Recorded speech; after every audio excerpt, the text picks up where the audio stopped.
Welcome to Surf Studio. Surf Life Saving is filled with so many fantastic people and inspiring stories, and Surf Studio is designed to share some of these stories from across the country and across all areas of lifesaving. On this week's episode of Surf Studio, we head to Surfers Paradise on the Gold Coast, where Nutri-Grain IronWoman Courtney Hancock talks to her hero, legendary Ironwoman Karla Gilbert. Next, we head south to Tasmania to talk to Christie from Port Sorell Surf Life Saving Club about how his club supported and encouraged him to become Tasmania's first lower leg amputee to receive a bronze medallion. Then we finally head to South Australia to chat to the Tuckfield family, 3 generations of surf life savers from the Grange Surf Life Saving Club. Today on Surf Studio, you've got myself, Courtney Hancock, and my good friend and hero, Karla Gilbert, who is, well, here we go. We could go all day talking about your achievements. 3 times Australian champion, 7 times series champion, mum of 2, world sup champion, nutrition and health coach. You've got your own business. How are you today? I'm very well, thank you, Courtney. How are you going? I'm really good, Thank you. It's good. Nice to be back in the water and training and getting into it. And speaking of getting back in the water, to start with, where did it all start for you as an Ironwoman? Okay, so for an Ironwoman, well, it started back when I was about 4 years old. I suppose you could flip the pages in time to when I first started as a nipper at Palm Beach Surf Club. So nice. Just a stone's throw from my house now. Absolutely. And that was just following in from my older brother Jay's footsteps. And also, I guess, following on from my father's involvement in surf life saving. And he was I think he used to call himself an inspector back in the day, an inspector at Bilgola Surf Club. And so there's always been that passion and I guess that involvement in surf clubs through my father. And, you know, he moved up here on the coast and married my mother. And I think they both saw the importance of joining a surf club just to get the children, myself and my brother, involved, just so that we can understand, you know, the importance and respect the ocean. Yeah, so moving to the Gold Coast, obviously by the beach, it's pretty natural, as you said, to be loving the ocean. And you obviously ended up at Surfers Paradise, Yes. training with the boys. We'd spoke about that in the past before, and I guess coming in as a female, like, was there much opportunity? Was there a series available? Like, what was kind of, I guess, as a future Ironwoman goal, how did that end up? I unfortunately didn't have like the role models that you may have had coming through the sport. When I first started Surf Life Saving, there was no such thing as Ironwoman. So I was really looking towards the men as role models and for inspiration. My brother Jay, he was one of the early pioneers in the Nutri-Grain IronMan series, alongside the Mercer brothers. Those, that real early days when it first formed. And to me, that was just something that I guess I saw myself doing. You know, I came through the ranks of competing against the boys in surf life saving as a nipper, having to make state teams as a nipper against the guys as well. So, you know, to have to come through the ranks, that was what I saw as what I had to do. You know, they already had the Hardy sisters, Karen and Lisa Hardy, competing in the Nutri-Grain IronMan series. Yeah. So, you know, that was something that I thought, I can do that too. You know, it was just something, not that I wanted to beat the guys or anything, but it was just more so looking at the challenge of, oh, wow, that sport just looks amazing and that event looks amazing, and what an achievement it would be to finish one of those events.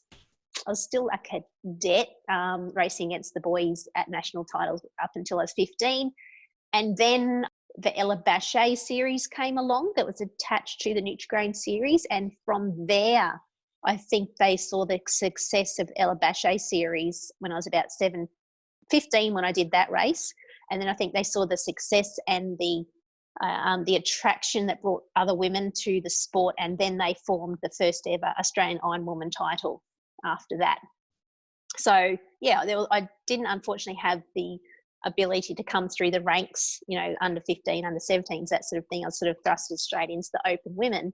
But yeah, it was a steep learning curve. But back then, of course, we didn't have the ski leg either. So, you know, True. Yeah. yeah. So we Yeah. only had the swim and board leg to do.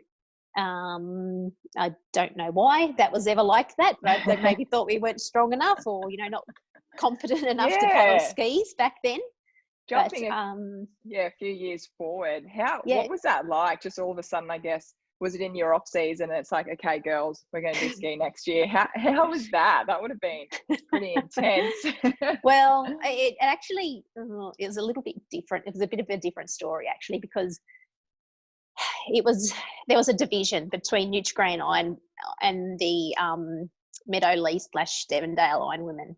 So if you were doing the Nutri-Grain series, you did ski.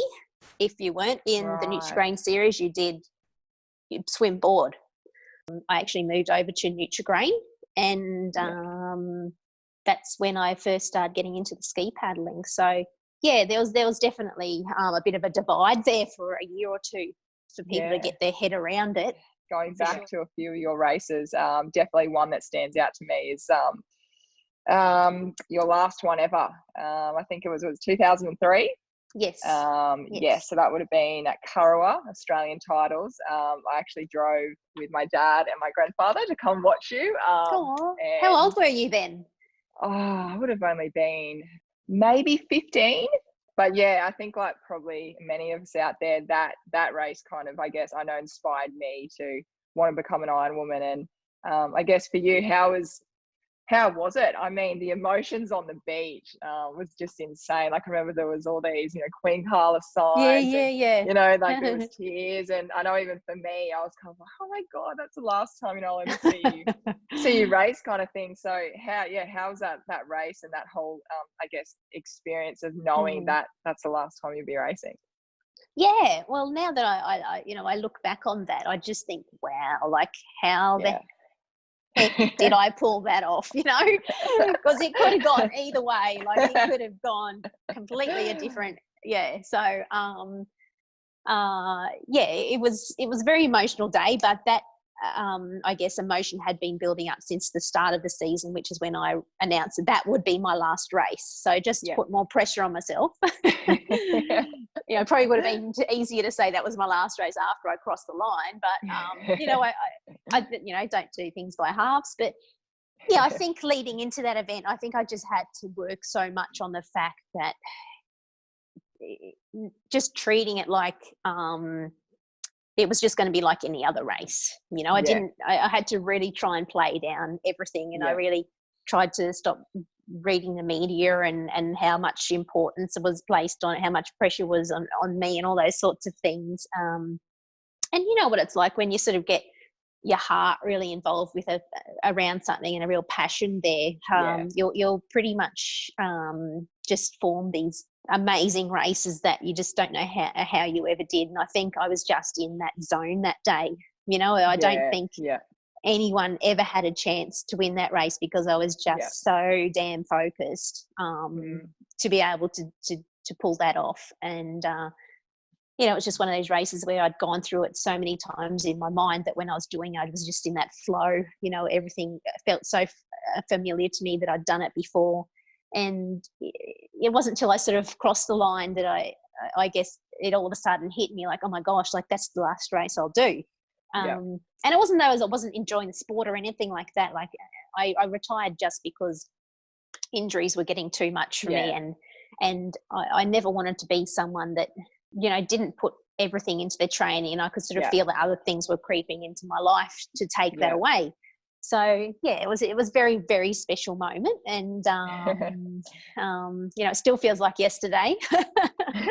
And that was like probably, you know, I don't know, 20 years ago, but yeah, it was very, very special, and I'm so glad I won because you it made it all worthwhile for you to drive up from Sorell. Well, Surf Studio, how good has this been?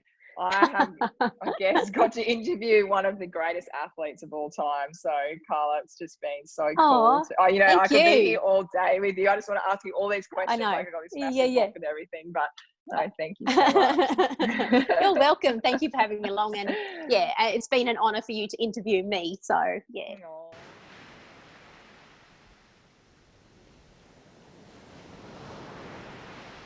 Here we are on Surf Studio, really excited to be joined by Brett Christie from Port Sorell Surf Club. Brett, tell us how you came to be involved in lifesaving. I joined the surf club about 6 years ago. My wife and I happened to just be walking past and there was a Nipper Carnival on. And we had young kids at the time and we were very impressed with the children on the beach and how athletic they were for one, but how respectful they were to each other, and thought, we want our kids to be like that. So that's how we started at the club, and we haven't looked back since.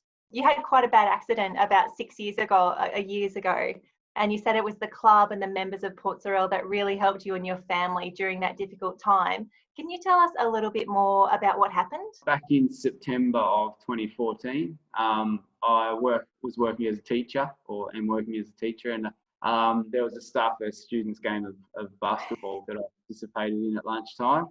And I was fresh to the school, so I thought it'd be a good opportunity for me to get involved and get to know a few students. The game started off and I hit a shot, so I was feeling pretty good. But unfortunately, in the next play, I jumped up, and as I fell, I dislocated my right foot. So it went almost 90 degrees up to the right. I had surgery the next day. But over the years, it's been almost 6 years now. I've had 13 different surgeries trying to correct my ankle that had been damaged. So in the end, April last year, the doctors decided that they'd tried everything and nothing would work, and that an amputation would probably end in the best result for me. Once again, the surf club came to the fore, and they held a let's get legless party for me down at the club, and everyone came along and they all got legless for me, and a few days later I went over to Melbourne and had the surgery. So we tried to put as positive a spin on it as possible and tried to focus on the positives, and it was a pretty daunting experience, but I don't try and dwell on the negative too much, because there's too many positive things that I can focus on. So April last year I had my right foot amputated just below the knee, and started my rehabilitation as an amputee. So it was kind of unexpected result that came from something that we thought was pretty menial, but I haven't looked back since having the amputation. So it's all good. Brett, tell us more about how you became the first lower leg amputee to get their bronze in Surf Life Saving Tasmania. One day I was not disabled, and the next day being disabled was a big thing for me to take on board and to know what I could do as a disabled person. But at the surf club, people don't like you sitting down, and people don't like you just sitting and watching. So I'm lucky enough that I had a good enough relationship with all the members at the club that I didn't have time to sit down. They asked me to coach. They asked me to help out on Tuesday nights. And when it came to the bronze medallion course, I've always wanted to do it, but I've never been able to do it.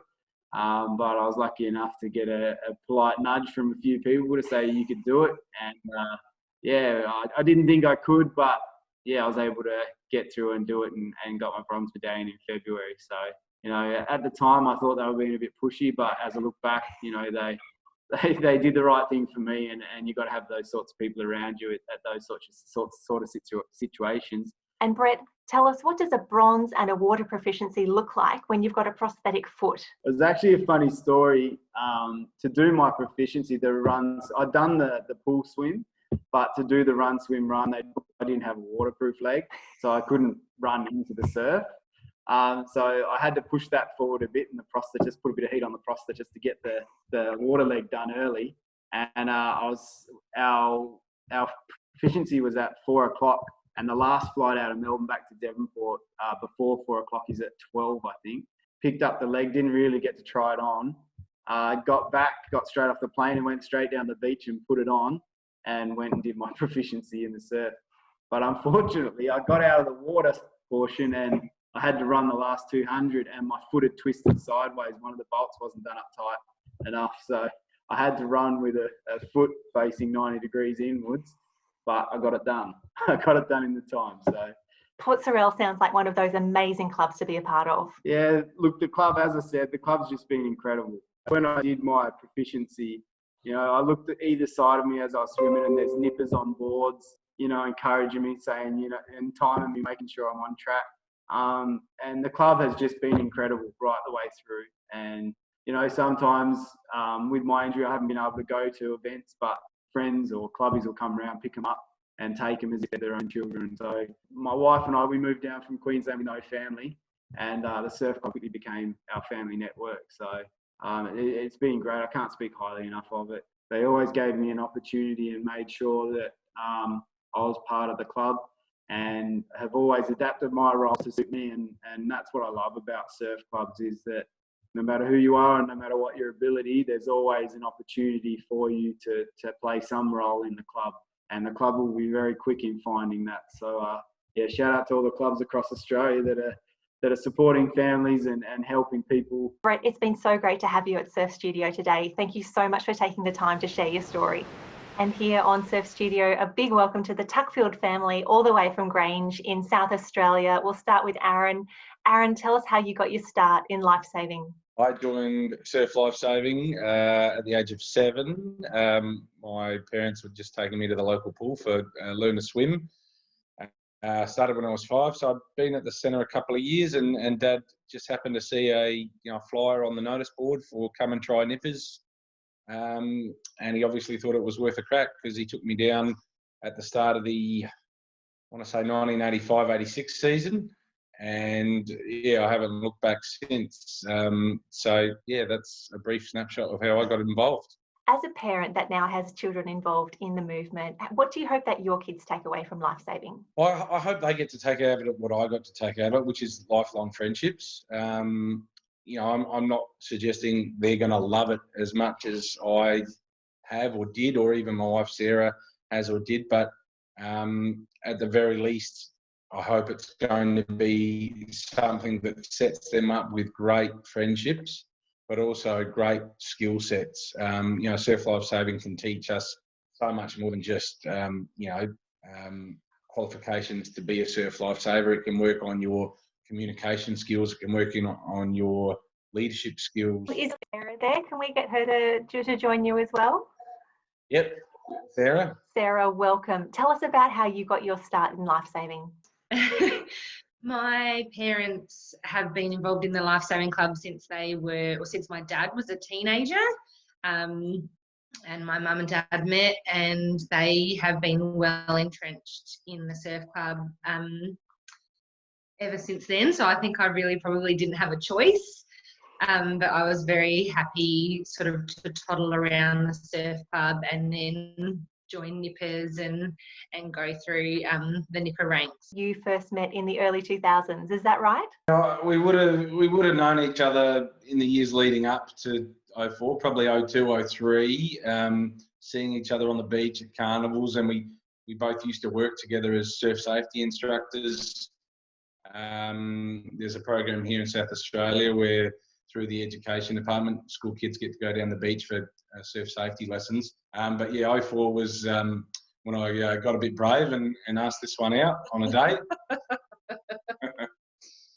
It can be tough being involved with someone from another surf club. That was a tricky one, because my parents are both life members, and they live and breathe lifesaving and live and breathe Seacliff, and of course I did too. So it was a bit of a hard pill to swallow at the beginning. He was a Grange, competitor and lifesaver, and he barracked for the wrong footy team as well. So it was sort of two crosses, but here we are anyway. Yeah, it was tricky too, because I was club captain at Grange. That's right. Sarah's dad was club captain at Seacliff at the time, and at the time they were the two strongest clubs come state titles time. So there was a bit of on-beach rivalry there, and friendly banter to be sure. Certainly we even had a few doubters. Oh no, inter surf club relationships will never last. I heard once or twice, but here we are proving them wrong. And tell us, was there any doubt about where the kids would join nippers? It's funny, when our eldest Hudson was born, neither of us knew about it, but I'd gone to the hospital with a Grange cap packed in my bag, because I wanted a Grange cap to be the first cap on his head after he was born. And unbeknownst to me, my parents-in-law had a little baby seacliff cap made up for him as well. Cutest little one. And they wanted to get that on his head as soon as they could, but I won the battle and got the Grange cap on first. I think Hudson, our eldest, was looking forward to answering your question. If you're happy to humour him. Absolutely. Go. Hello, everybody. I can see you all. Alrighty, Hudson, we're going to start with you. What's the best thing about nippers? I like boards because it's good exercise for my arms. It helps me catch waves. I'm practicing to catch waves. Yeah. Hello, Eden. Do you like going to nippers? Yeah. Do you like going to nippers with your family? Yeah. Eden's still in tiny tots, and this last season, Daddy was her age group leader. Oh, fantastic. So, Eden, you've got your whole family down at the beach. Yeah. What was your favourite activity at nippers, Eden? Beach flags. Yeah, and why did you love that the most? Because it helps my legs get stronger. Aaron, you recently hit an amazing milestone, clocking up 1,250 patrolling hours. Yeah, well, I don't know what it's like at other surf clubs around the country, but the patrol honour board have always taken pride of place at Grange. And in my younger days, when I ran nippers in my early 20s, and so I was always down the beach. It was in the late 90s, early 2000s, and I was just always down there, and you'd sign on for water cover, or it'd be part of your roster patrol, and then you'd break off and do some nipper activity. So, I copped a bit of grief because I got to 1,000 hours so bloody early compared to a lot of other people within the surf club. I've been accused of being a bit of a nerd in that regard over the years, but no, at our club, getting on the patrol honour board is a thing that people aspire to, and getting on the National Titles Medal honour board is also something that people aspire to, and I've been lucky enough to get on both, so I guess now I can tick both those boxes and focus on these guys getting their names on the honour board now. Do you want to say hi to your friends down at Grange Surf Club? Do you want to give them a wave and say, yeah, go Grange? Go Grange. And secret. Thank you so much to the Tuckfield family for being involved in Surf Studio today. Thanks for watching Surf Studio. We would encourage you to get in touch with us to send through ideas or stories for future episodes. Contact the team via our social media channels or email us at surfstudio@slsa.asn.au.